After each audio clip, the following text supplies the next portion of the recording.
One of the really crucial issues when you're negotiating is reading people's body language.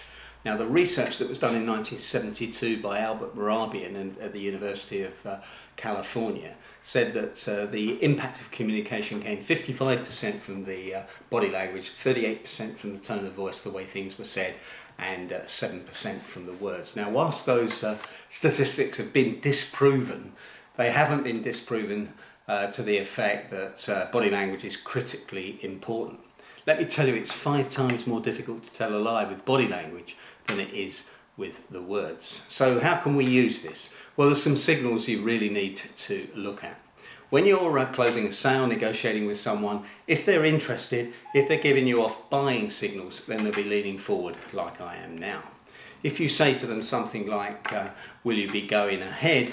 And they sit back in their chair, fold their arms and perhaps start shaking their head gently, that's a no. That really is a no, even though they're saying yes.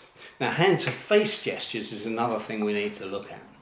It's 10 times more likely that the person's uncomfortable with what they're saying, uncomfortable with what they're telling you, and they might even be telling a lie when they start rubbing their nose, fidgeting around this kind of area, any general sort of fidgeting, but particularly hand-to-face gestures. Remember, Pinocchio's nose grew every time he told a lie, and those sort of fairy tales don't just arrive, they arrive because people have taken that into account. Now, there's just 2 other body language signals I want to show you on this short clip. Number 1 is the steepling. This is a very powerful technique of confidence.